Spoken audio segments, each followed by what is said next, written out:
CostasNarrativeXP presents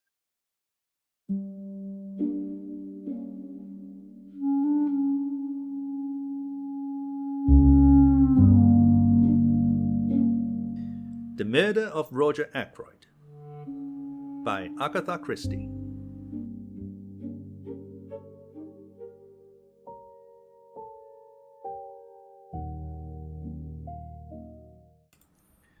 Chapter 8. Inspector Raglan is competent. We looked at each other. You have inquiries made at the station, of course, I said. Naturally, but I'm not over-sanguine as to the result. You know what that station is like. I did. King's Abbot is a mere village, but its station happens to be an important junction. Most of the big expresses stop there, and trains are shunted, resorted, and made up. It has 2 or 3 public telephone boxes, and at time of night 3 local trains come in close upon each other to catch the connection with the express for the north, which comes in at 10:19 and leaves at 10:23. The whole place is in a bustle, and the chances of one particular person being noticed telephoning or getting into the express are very small indeed. "But why telephone at all?" demanded Melrose. "That is what I find so extraordinary. There seems no rhyme or reason in the thing." Poirot carefully straightened a china ornament on one of the bookcases. "Be sure there was a reason," he said over his shoulder. "But what reason could it be? When we know that, we shall know everything. This case is very curious and very interesting." There was something almost indescribable in the way he said those last words. I felt that he was looking at the case from some peculiar angle of his own, and what he saw I could not tell. He went to the window and stood there, looking out. "You say it was 9 o'clock, Dr. Sheppard, when you met this stranger outside the gate?" He asked the question without turning round. "Yes," I replied. "I heard the church clock chime the hour." "How long would it take him to reach the house? To reach this window, for instance?" 5 minutes at the outside. 2 or 3 minutes only if he took the path at the right of the drive and came straight here." "But to do that he would have to know the way. How can I explain myself? It would mean that he had been here before, that he knew his surroundings."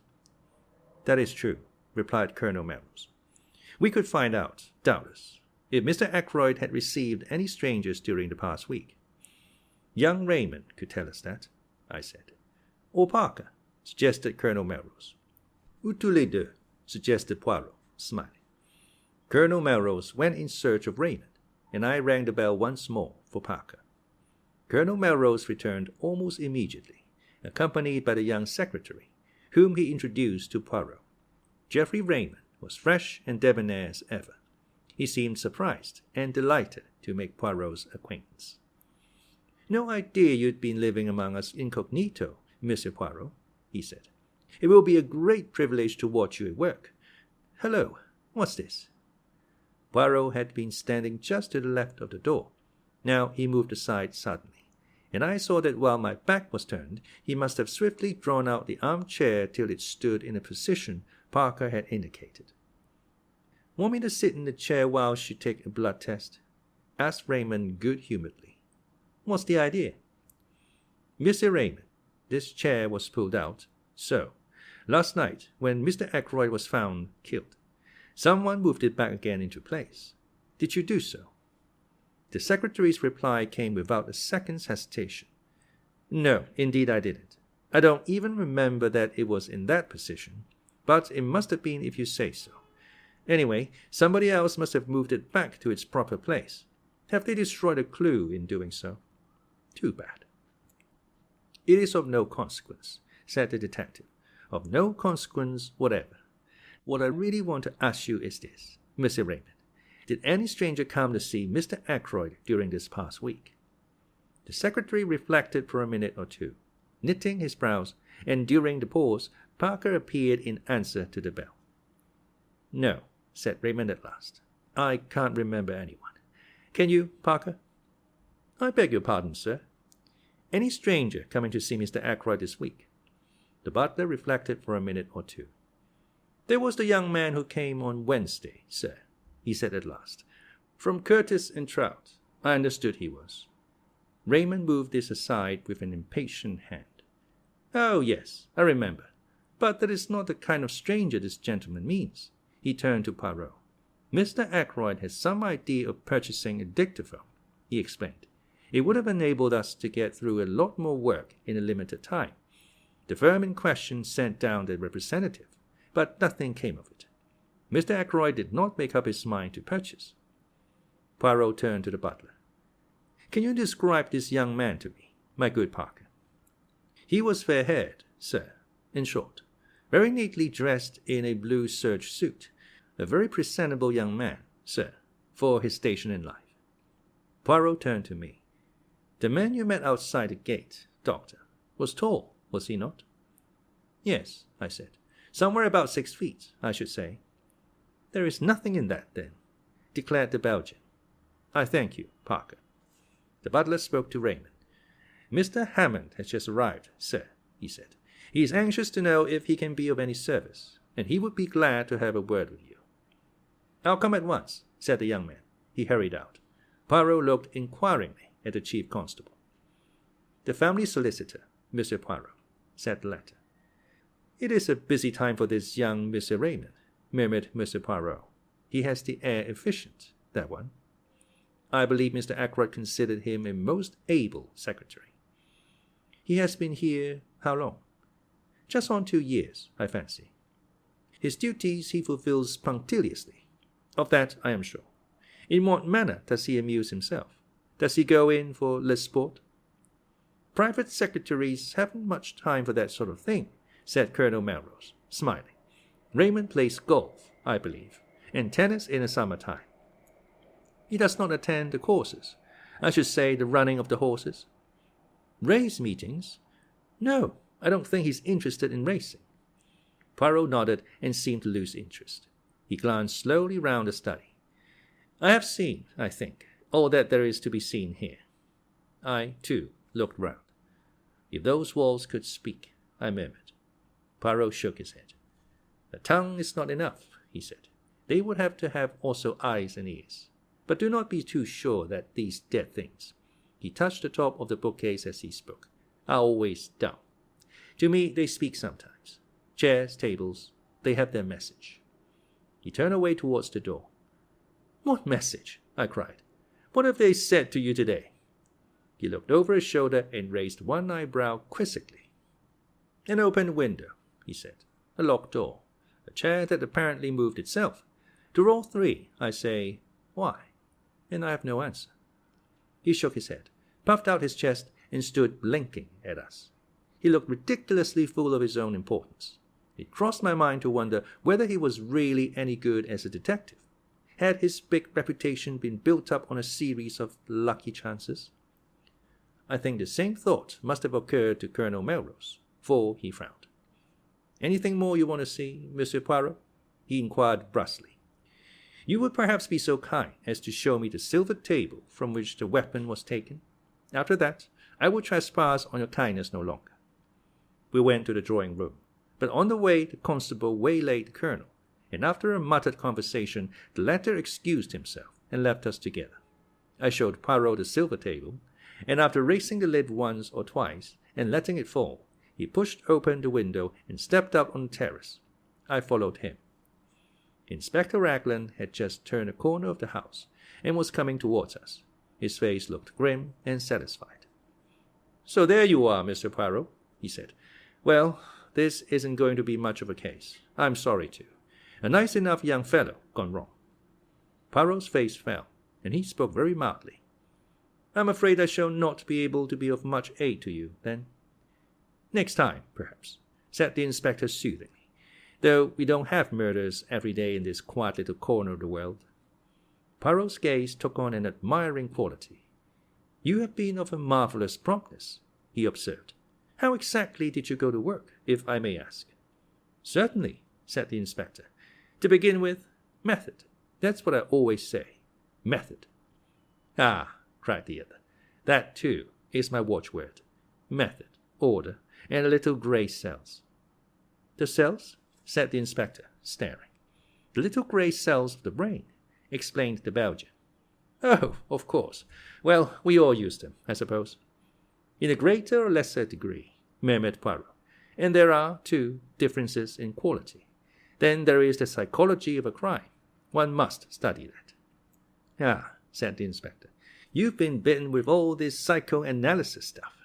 Now, I'm a plain man." "Mrs. Raglan would not agree, I'm sure, to that," said Poirot, making him a little bow. Inspector Raglan, a little taken aback, bowed. "You don't understand," he said, grinning broadly. "Lord, what a lot of difference language makes. I'm telling you how I set to work. First of all, method. Mr. Ackroyd was last seen alive at 9:45 by his niece, Miss Flora Ackroyd. That's fact number 1, isn't it?" "If you say so." "Well, it is. At 10:30, the doctor here says that Mr. Ackroyd has been dead at least half an hour. You stick to that, doctor?" "Certainly," I said. "Half an hour or longer." "Very good. That gives us exactly a quarter of an hour in which the crime must have been committed. I make a list of everyone in the house and work through it, setting down opposite their names where they were and what they were doing between the hour of 9:45 and 10 p.m. He handed a sheet of paper to Poirot. I read it over his shoulder. It ran as follows, written in a neat script. "Major Blunt, in billiard room with Mr. Raymond. Mr. Raymond, billiard room. Mrs. Ackroyd, 9:45, watching billiard match. Went up to bed 9:55. Miss Ackroyd went straight from her uncle's room upstairs. Servants. Parker went straight to butler's pantry. Miss Russell, as above, spoke to housemaid Elsie Dale upstairs at 9:45. Ursula Bourne in her own room until 9:55, then in servants' hall. Mrs. Cooper in servants' hall. Gladys Jones in servants' hall.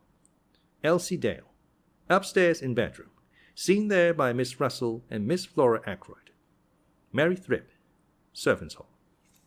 The cook has been here 7 years, the parlormaid 18 months, and Parker just over a year. The others are new, except for something fishy about Parker. They all seem quite all right." "A very complete list," said Poirot, handing it back to him. "I am quite sure that Parker did not do the murder," he added gravely. "So is my sister," I struck in, "and she's usually right." Nobody paid any attention to my interpolation. "That disposes pretty effectually of the household," continued the inspector. "Now we come to a very great point. The woman at the lodge, Mary Black, was pulling the curtains last night when she saw Ralph Peyton turn in at the gate and go up towards the house." "She's sure of that?" I asked sharply. "Quite sure. She knows him well by sight. He went past very quickly and turned off by the path to the right, which is a short cut to the terrace." "And what time was that?" asked Poirot, who had sat with an immovable face. "Exactly 25 minutes past 9, said the inspector gravely. There was a silence. Then the inspector spoke again. "It's all clear enough. It fits in without a flaw. At 25 minutes past 9, Captain Peyton is seen passing the lodge. At 9:30 or thereabouts, Mr. Geoffrey Raymond hears someone in here asking for money and Mr. Ackroyd refusing. What happens next? Captain Peyton leaves the same way, through the window. He walks along the terrace, angry and baffled. He comes to the open drawing-room window. Say it's now 9:45. Miss Flora Ackroyd is saying good night to her uncle. Major Blunt, Mr. Raymond, and Mrs. Ackroyd are in the billiard room. The drawing-room is empty. He steals in, takes the dagger from the silver table, and returns to the study window. He slips off his shoes, climbs in, and, well, I don't need to go into details. Then he slips out again and goes off. Hadn't the nerve to go back to the inn. He makes for the station, rings up from there." "Why?" said Poirot softly. I jumped at the interruption. The little man was leaning forward. His eyes shone with a queer green light. For a moment, Inspector Raglan was taken aback by the question. "It's difficult to say exactly why he did that," he said at last. "But murderers do funny things. You'd know that if you were in the police force. The cleverest of them make stupid mistakes sometimes. But come along, and I'll show you those footprints." We followed him round the corner of the terrace to the study window, At a word from Raglan, a police constable produced the shoes which had been obtained from the local inn. The inspector laid them over the marks. "They're the same," he said confidently. "That is to say, they're not the same pair that actually made these prints. He went away in those. This is a pair just like them, but older. See how the studs are worn down?" "Surely a great many people wear shoes with rubber studs in them?" asked Poirot. "That's so, of course," said the inspector. "I shouldn't put so much stress on the footmarks if it wasn't for everything else." "A very foolish young man, Captain Ralph Peyton," said Poirot thoughtfully, "to leave so much evidence of his presence." "Ah, well," said the inspector, "it was a dry, fine night, you know. He left no prints on the terrace or on the gravel path, but, unluckily for him, a spring must have welled up just lately at the end of the path from the drive. See here." A small gravel path joined the terrace a few feet away. In one spot, a few yards from its termination, the ground was wet and boggy. Crossing this wet place, there were again the marks of footsteps, and amongst them the shoes with rubber studs. Poirot followed the path on a little way, the inspector by his side. "You noticed the women's footprints?" he said suddenly. The inspector laughed. "Naturally, but several different women have walked this way, and men as well. It's a regular shortcut to the house, you see. It would be impossible to sort out all the footsteps. After all, it's the ones on the window sill that are really important." Poirot nodded. "It's no good going farther," said the inspector, as we came in view of the drive. "It's all gravelled again here, and hard as it can be." Again Poirot nodded, but his eyes were fixed on a small garden house, a kind of superior summer house. It was a little to the left of the path ahead of us, and a gravelled walk ran up to it. Poirot lingered about until the inspector had gone back towards the house. Then he looked at me. "You must have indeed been sent from the good God to replace my friend Hastings," he said, with a twinkle. "I observe that you do not quit my side. How say you, Dr. Sheppard? Shall we investigate that summer house? It interests me." He went up to the door and opened it. Inside, the place was almost dark. There were one or two rustic seats, a croquet set, and some folded deck chairs. I was startled to observe my new friend. He had dropped to his hands and knees and was crawling about the floor. Every now and then he shook his head as though not satisfied. Finally he sat back on his heels. "Nothing," he murmured. "Well, perhaps it was not to be expected, but it would have meant so much." He broke off, stiffening all over. Then he stretched out his hand to one of the rustic chairs. He detached something from one side of it. "What is it?" I cried. "What have you found?" He smiled, and closing his hand so that I should see what lay in the palm of it, a scrap of stiff white cambric. I took it from him, looked at it curiously, and then handed it back. "What do you make of it, my friend?" he asked, eyeing me keenly. "A scrap torn from a handkerchief," I suggested, shrugging my shoulders. He made another dart and picked up a small quill, a goose quill by the look of it. "And that?" he cried triumphantly. "What do you make of that?" I only stared. He slipped the quill into his pocket and looked again at the scrap of white stuff. "A fragment of a handkerchief," he mused. "Perhaps you are right, but remember this, a good laundry does not starch a handkerchief." He nodded at me triumphantly. Then he put away the scrap carefully in his pocketbook.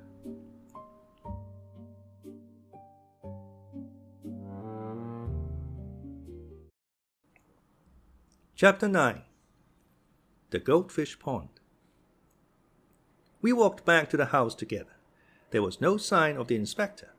Poirot paused on the terrace and stood with his back to the house, slowly turning his head from side to side. "Une belle propriété," he said at last appreciatively. "Who inherits it?" His words gave me almost a shock.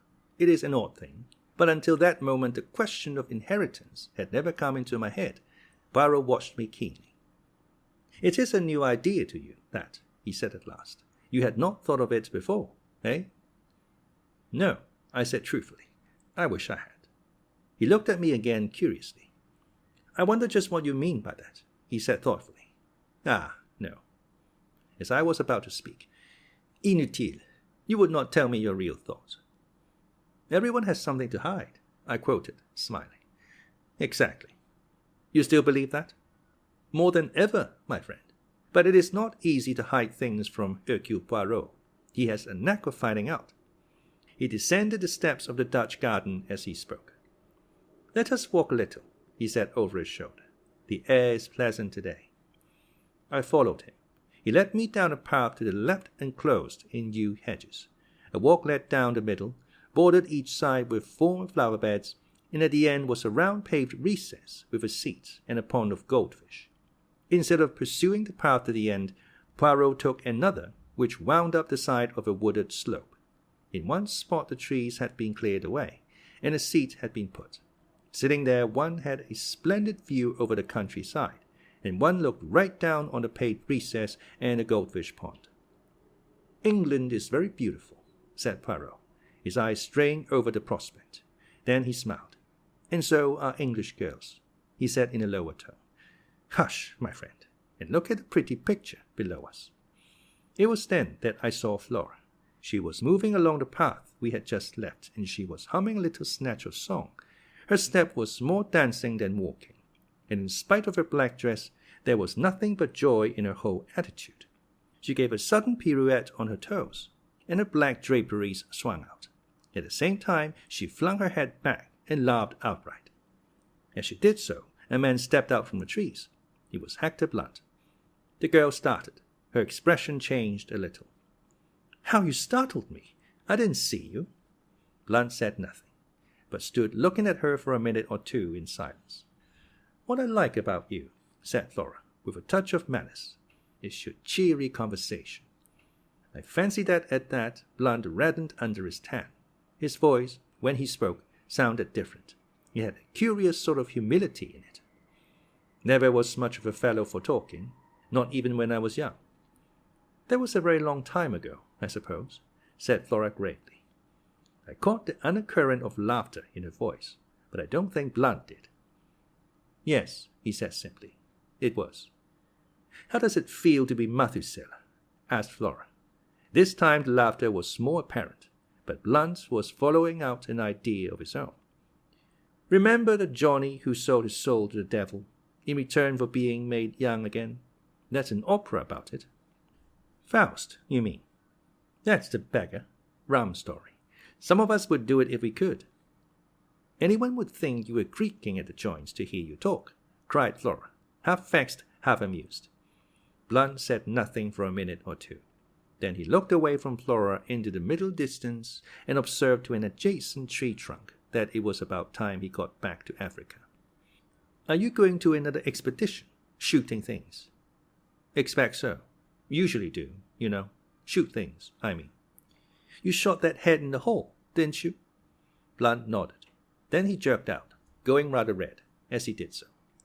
Care for some decent skins any time? If so, I could get them for you. Oh, please do, cried Flora. Will you really? You won't forget? I shan't forget, said Hector Blunt. He added, in a sudden burst of communicativeness. Time I went. I'm no good in this sort of life. Haven't got the manners for it. I'm a rough fellow. No use in society. Never remember the things one's expected to say. Yes, time I went. But you are not going at once, cried Flora. Not while we're in all this trouble. Oh, please, if you go... She turned away a little. You want me to stay? Asked Blunt. He spoke deliberately, but quite simply. We all... I meant you, personally, said Blunt, with directness. Flora turned slowly back again and met his eyes. I want you to stay, she said, if that makes any difference. It makes all the difference, said Blunt. There was a moment's silence. They sat down on the stone seats by the Goldfish Pond. It seemed as though neither of them knew quite what to say next. It's such a lovely morning, said Flora at last. You know, I can't help feeling happy, in spite of everything. That's awful, I suppose. Quite natural, said Blunt. Never saw your uncle until 2 years ago, did you? Can't be expected to grieve very much. Much better to have no humbug about it. There's something awfully consoling about you, said Flora. You make things so simple. Things are simple as a rule, said the big game hunter. Not always, said Flora. Her voice had lowered itself. and I saw Blunt turn and look at her, bringing his eyes back from the coast of Africa to do so. He evidently put his own construction on a change of tone, for he said, after a minute or two, in rather an abrupt manner, "I say, you mustn't worry. About that young chap, I mean. Inspector's an ass. Everybody knows. Utterly absurd to think he could have done it. Man from outside. Burglar chap. That's the only possible solution." Flora turned to look at him. "You really think so?" "Don't you?" said Blunt quickly. "Oh, yes, of course." Another silence, and then Flora burst out. I'll tell you why I felt so happy this morning. However heartless you think me, I'd rather tell you. It's because the lawyer has been Mr. Hammond. He told us about the will. Uncle Roger has left me £20,000. Think of it, 20,000 beautiful pounds. Blunt looked surprised. "Does it mean so much to you?" "Mean much to me? Why, it's everything. Freedom, life. No more scheming and scraping and lying." "Lying," said Blunt, sharply interrupting. Flora seemed taken aback for a minute. "You know what I mean," she said uncertainly. "Pretending to be thankful for all the nasty cast-off things rich relations give you. Last year's coats and skirts and hats. Don't know much about ladies' clothes. Should have said you were always very well turned out." "It's cost me something, though," said Flora in a low voice. "Don't let's talk of horrid things. I'm so happy. I'm free. Free to do what I like. Free not to—" She stopped suddenly. "Not to what?" asked Blunt quickly. "I forget now. Nothing important." Blunt had a stick in his hand, and he thrust it into the pond, poking at something. "What are you doing, Major Blunt?" "There's something bright down there. Wondered what it was. Looks like a gold brooch. Now I've stirred up mud and it's gone." "Perhaps it's a crown," suggested Flora, "like the one Melisande saw in the water." "Melisande," said Blunt reflectively. "She's in an opera, isn't she?" "Yes, you seem to know a lot about operas." "People take me sometimes," said Blunt sadly. "Funny idea of pleasure. Worse rackets than the natives make with their tom-toms." Flora laughed. "I remember Melisande," continued Blunt. "Married an old chap old enough to be her father." He threw a small piece of flint into the Goldfish Pond. Then, with a change of manner, he turned to Flora. "Miss Ackroyd, can I do anything? About Peyton, I mean. I know how dreadfully anxious you must be." "Thank you," said Flora in a cold voice. "There is really nothing to be done. Ralph will be all right. I've got hold of the most wonderful detective in the world, and he's going to find out all about it." For some time I had felt uneasy as to our position. We were not exactly eavesdropping, since the two in the garden below had only to lift their heads to see us. Nevertheless, I should have drawn attention to our presence before now, had not my companion put a warning pressure on my arm. Clearly, he wished me to remain silent. But now he rose briskly to his feet, clearing his throat. "I demand pardon," he cried. "I cannot allow mademoiselle thus extravagantly to compliment me, and not draw attention to my presence. They say the listener hears no good of himself, but that is not the case this time. To spare my blushes, I must join you and apologize." He hurried down the path with me close behind him, and joined the others by the pond. "This is Monsieur Hercule Poirot," said Flora. "I expect you've heard of him." Poirot bowed. "I know Major Blunt by reputation," he said politely. "I am glad to have encountered you, monsieur. I am in need of some information that you can give me." Blunt looked at him inquiringly. "When did you last see Monsieur Ackroyd alive?" "At dinner." "And you neither saw nor heard anything of him after that?" "Didn't see him. Heard his voice." "How was that?" "I strolled out on the terrace." "Pardon me, what time was this?" "About 9:30. I was walking up and down smoking in front of the drawing-room window.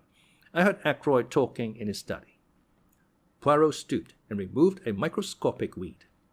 "Surely you couldn't hear voices in the study from that part of the terrace," he murmured. He was not looking at Blunt, but I was, and to my intense surprise I saw the latter flush. "Went as far as the corner," he explained unwillingly. "Ah, indeed," said Poirot. In the mildest manner he conveyed an impression that more was wanted. "Thought I saw a woman disappearing into the bushes. Just a gleam of white, you know. Must have been mistaken. It was while I was standing at the corner of the terrace that I heard Ackroyd's voice speaking to that secretary of his. Speaking to Mr. Geoffrey Raymond? Yes, that's what I supposed at the time. Seems I was wrong. Mr. Ackroyd didn't address him by name? Oh, no. Then, if I may ask, why did you think? Blunt explained laboriously. Took it for granted that it would be Raymond, because he had said just before I came out that he was taking some papers to Ackroyd.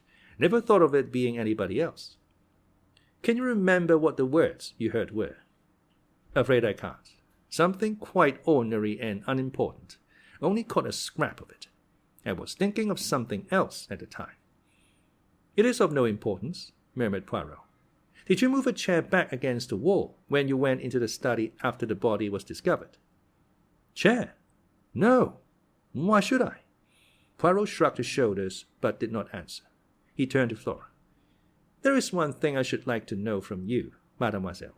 When you were examining the things in the silver table with Dr. Sheppard, was the dagger in its place, or was it not? Flora's chin shot up. Inspector Raglan has been asking me that, she said resentfully.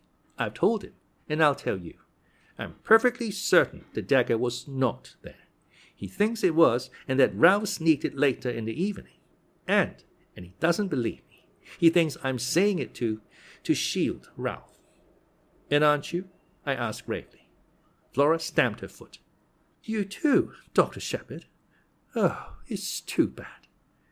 Poirot tactfully made a diversion. It is true what I heard you say, Major Blunt. There is something that glitters in this pond. Let us see if I can reach it. He knelt down by the pond, bearing his arm to the elbow, and lowered it in very slowly, so as not to disturb the bottom of the pond. But in spite of all his precautions, the mud eddied and swirled, and he was forced to draw his arm out again empty-handed. He gazed ruefully at the mud upon his arm. I offered him my handkerchief, which he accepted with fervent protestations of thanks. Blunt looked at his watch. Nearly lunch-time, he said. We'd better be getting back to the house. You will lunch with us, Monsieur Poirot? Asked Flora. I should like you to meet my mother. She is very fond of Ralph. The little man bowed. I shall be delighted, mademoiselle. And you will stay too, won't you, Dr. Sheppard? I hesitated. Oh, do. I wanted to, so accepted the invitation without further ceremony. We set out towards the house, Flora and Blunt walking ahead. What hair? Said Poirot to me in a low tone, nodding towards Flora. The real gold. They will make a pretty couple, she and the dark, handsome Captain Peyton. Will they not? I looked at him inquiringly, but he began to fuss about a few microscopic drops of water on his coat sleeve. The man reminded me in some ways of a cat, his green eyes and his finicking habits. And all for nothing, too, I said sympathetically. I wonder what it was in the pond. Would you like to see? Asked Poirot. I stared at him. He nodded. My good friend, he said gently and reproachfully, Hercule Poirot does not run the risk of disarranging his costume without being sure of attaining his object. To do so would be ridiculous and absurd. I am never ridiculous. But you brought your hand out empty, I objected. There are times when it is necessary to have discretion. Do you tell your patients everything? Everything, doctor. I think not. Nor do you tell your excellent sister everything either. Is it not so? Before showing my empty hand, I dropped what it contained into my other hand. You shall see what that was. He held out his left hand, palm open. On it lay a little circlet of gold, a woman's wedding ring. I took it from him. Look inside, commanded Poirot. I did so. Inside was an inscription in fine writing. From R, March 13th. I looked at Poirot, but he was busy inspecting his appearance in a tiny pocket glass. He paid particular attention to his moustaches, and none at all to me. I saw that he did not intend to be communicative.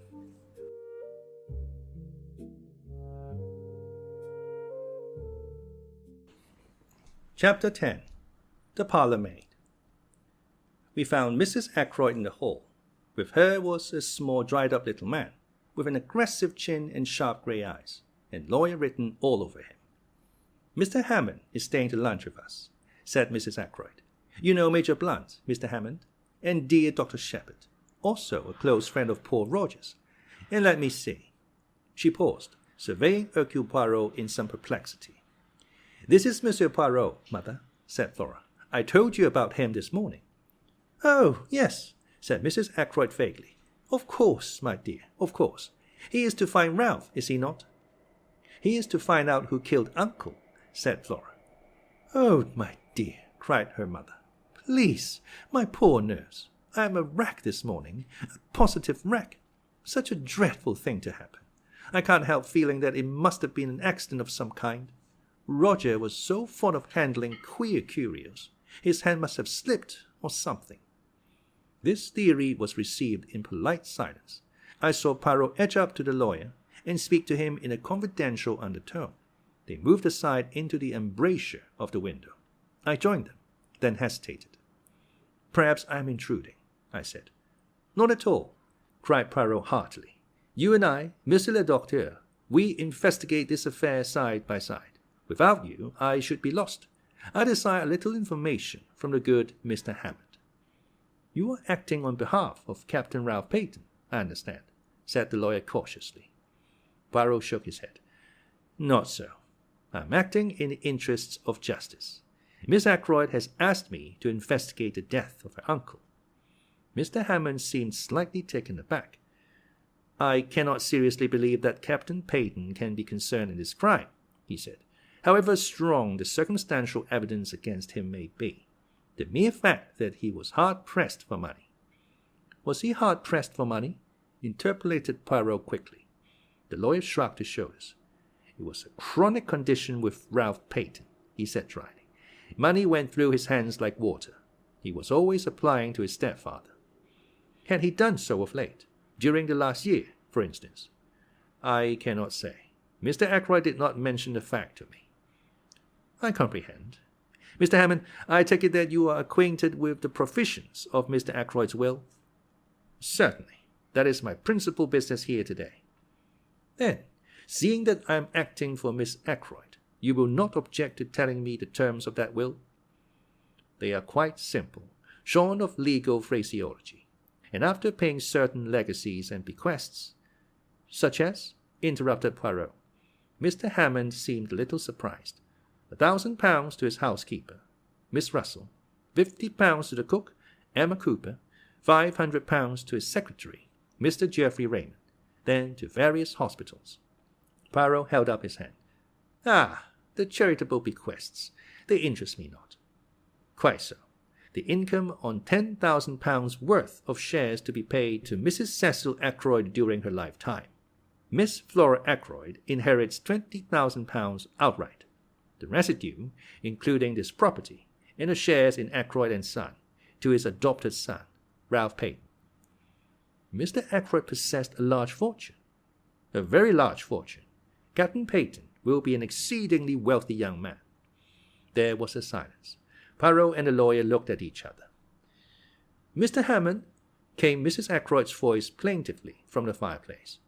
The lawyer answered the summons. Poirot took my arm and drew me right into the window. "Regard the irises," he remarked in rather a loud voice. "Magnificent, are they not? A straight and pleasing effect." At the same time I felt the pressure of his hand on my arm, and he added in a low tone, "Do you really wish to aid me, to take part in this investigation?" "Yes, indeed," I said eagerly. "There is nothing I should like better. You don't know what a dull old fogey's life I lead. Never anything out of the ordinary." "Good. We will be colleagues then. In a minute or two I fancy Major Blunt will join us. He is not happy with the good mamma. Now there are some things I want to know, but I do not wish to seem to want to know them. You comprehend? So it will be your part to ask the questions." "What questions do you want me to ask?" I asked apprehensively. "I want you to introduce the name of Mrs. Ferrars." "Yes? Speak of her in a natural fashion. Ask him if he was down here when her husband died. You understand the kind of thing I mean. And while he replies, watch his face without seeming to watch it. C'est compris?" There was no time for more, for at that minute, as Poirot had prophesied, Blunt left the others in his abrupt fashion and came over to us. I suggested strolling on the terrace, and he acquiesced. Poirot stayed behind. I stopped to examine the late rose. "How things change in the course of a day or two," I observed. "I was up here last Wednesday, I remember, walking up and down this same terrace. Ackroyd was with me, full of spirits. And now, 3 days later, Ackroyd's dead. Poor fellow. Mrs. Ferrars dead. You knew her, didn't you? But of course you did." Blunt nodded his head. "Had you seen her since you've been down this time?" "Went with Ackroyd to call. Last Tuesday, think it was.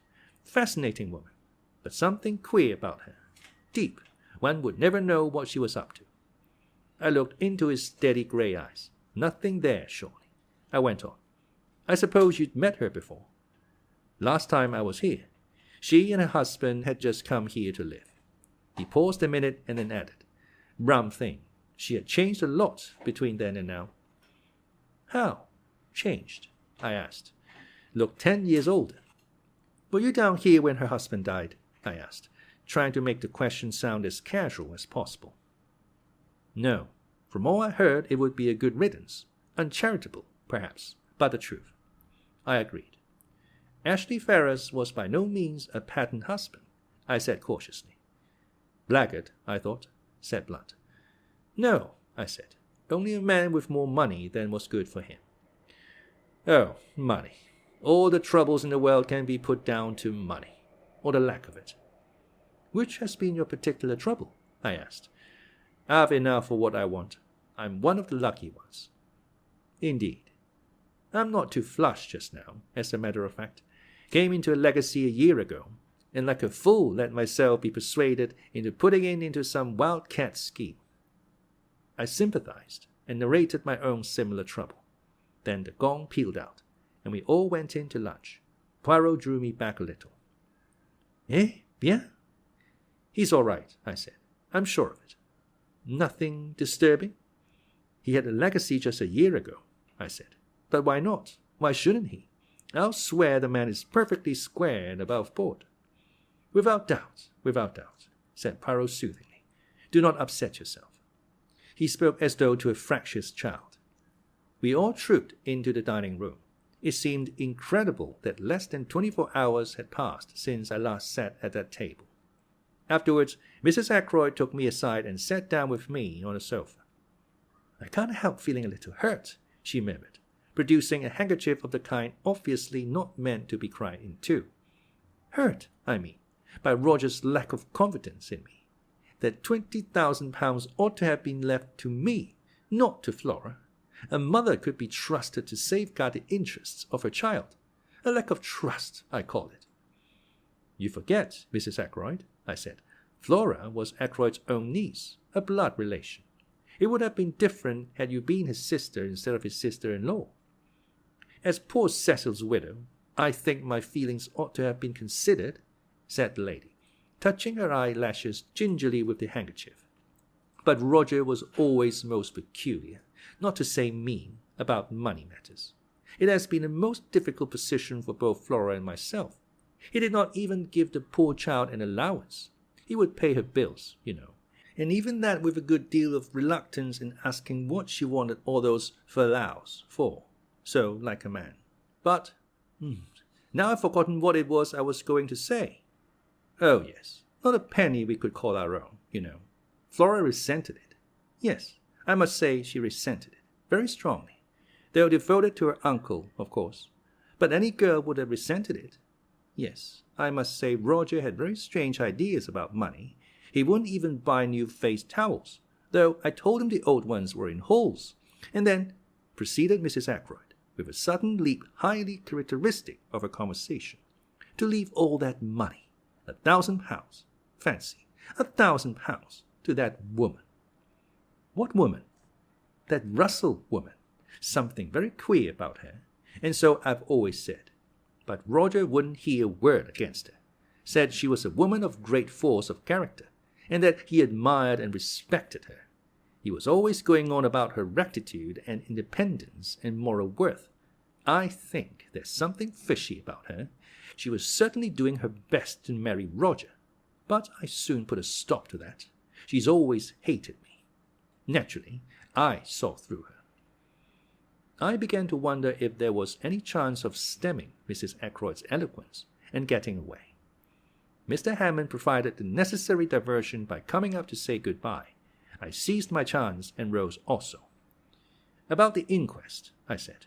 "Where would you prefer it to be held, here or at the Three Boars?" Mrs. Ackroyd stared at me with a dropped jaw. "The inquest?" she asked, the picture of consternation. "But surely there wouldn't have to be an inquest." Mr. Hammond gave a dry little cough and murmured, "Inevitable, under the circumstances," in two short little barks.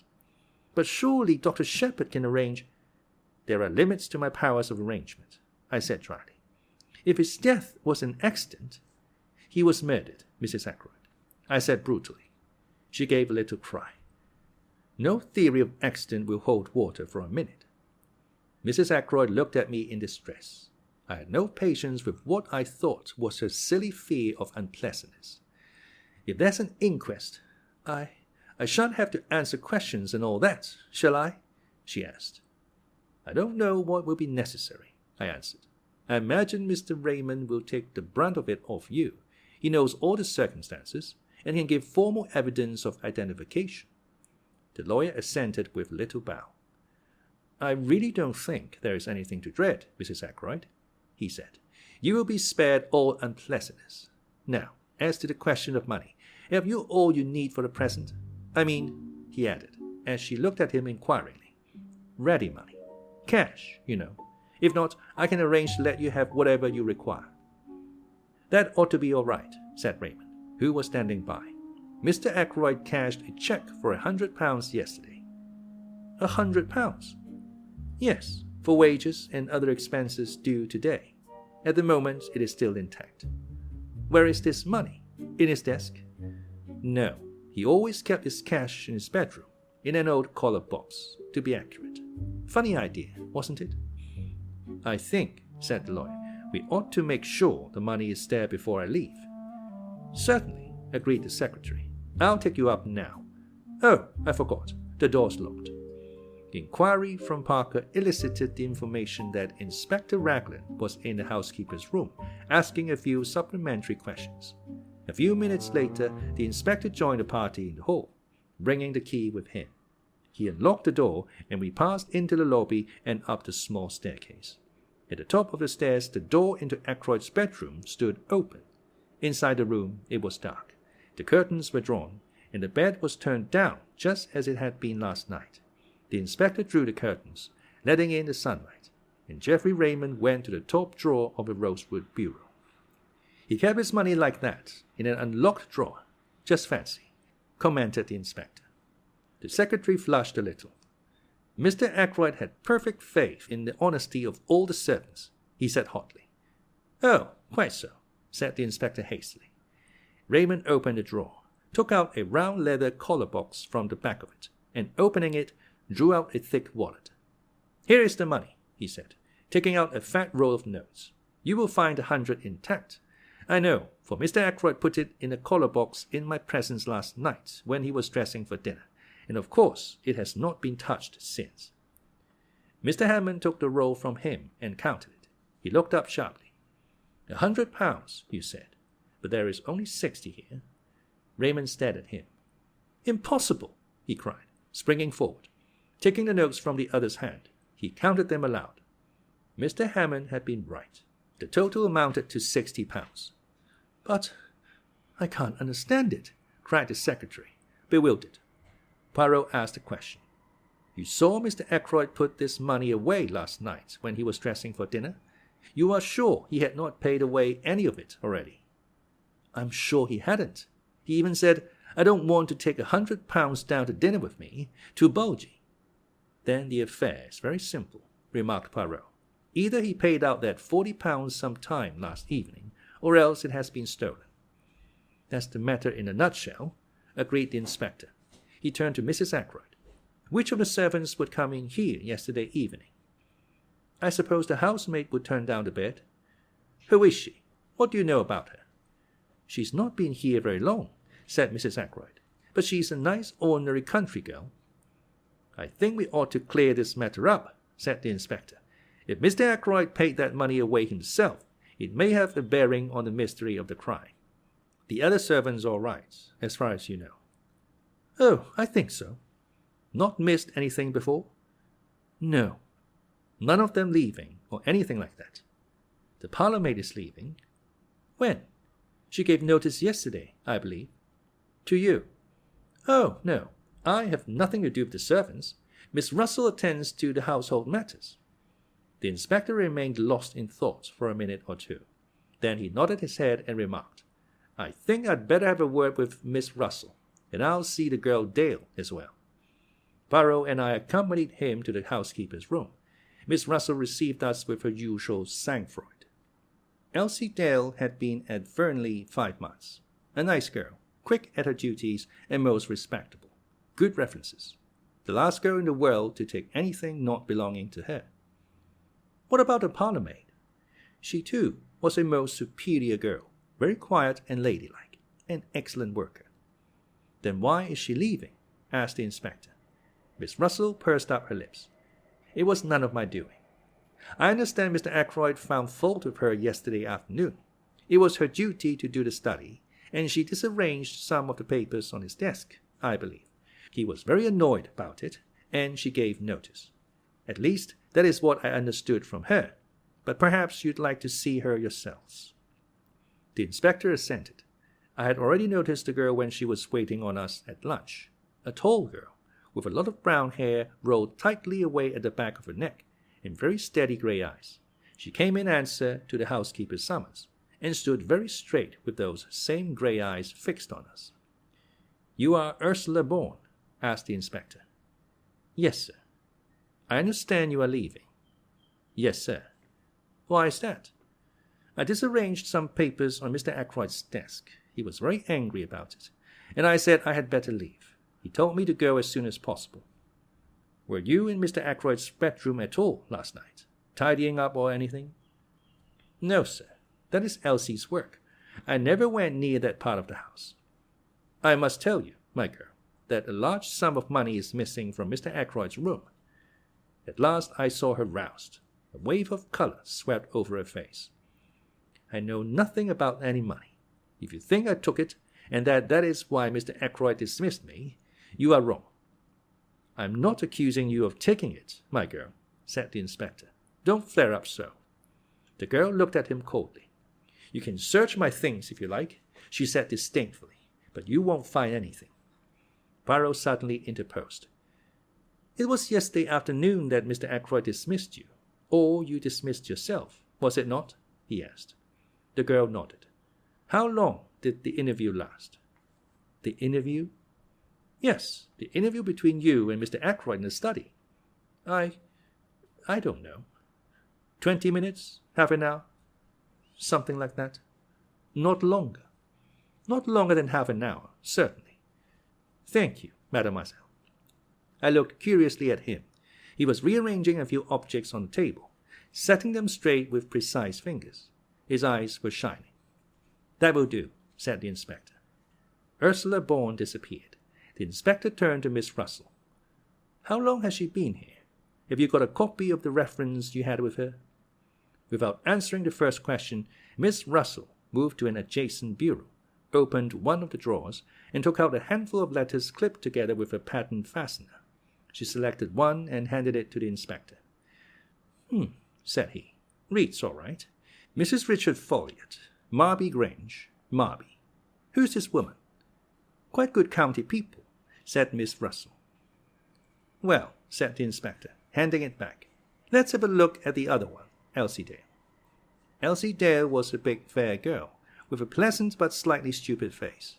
She answered our question readily enough, and showed much distress and concern at the loss of the money. I don't think there's anything wrong with her, observed the inspector, after he had dismissed her. What about Parker? Miss Russell pursed her lips together and made no reply. I have a feeling there's something wrong about that man, the inspector continued thoughtfully. The trouble is that I don't quite see when he got his opportunity. He'd be busy with his duties immediately after dinner, and he's got a pretty good alibi all through the evening. I know, for I've been devoting particular attention to it. Well, Thank you very much, Miss Russell. We'll leave things as they are for the present. It's highly probable Mr. Ackroyd paid that money away himself. The housekeeper bade us a dry good afternoon, and we took our leave. I left the house with Poirot. I wonder, I said, breaking the silence, what the papers the girl disarranged could have been for Ackroyd to have got into such a state about them. I wonder if there is any clue there to the mystery. The secretary said that there were no papers of particular importance on the desk, said Poirot quietly. Yes, but I paused. It strikes you as odd that Ackroyd should have flown into a rage about so trivial a matter? Yes, it does rather. But was it a trivial matter? Of course, I admitted. We don't know what those papers may have been, but Raymond certainly said, "Leave Monsieur Raymond out of it for a minute. What did you think of that girl?" Which girl? The parlourmaid? Yes, the parlourmaid, Ursula Bourne. She seemed a nice girl, I said hesitatingly. Poirot repeated my words, but whereas I had laid a slight stress on the fourth word, he put it on a second. She seemed a nice girl. Yes. Then, after a minute's silence, he took something from his pocket and handed it to me. See, my friend, I will show you something. Look there. The paper he had handed me was that compiled by the inspector and given him to Poirot that morning. Following the pointing finger, I saw a small cross marked in pencil opposite the name Ursula Bourne. You may not have noticed it at the time, my good friend, but there was one person on this list whose alibi had no kind of confirmation. Ursula Bourne. You don't think? Dr. Sheppard, I dare to think anything. Ursula Bourne may have killed Mr. Ackroyd, but I confess I can see no motive for her doing so. Can you? He looked at me very hard, so hard that I felt uncomfortable. Can you? He repeated.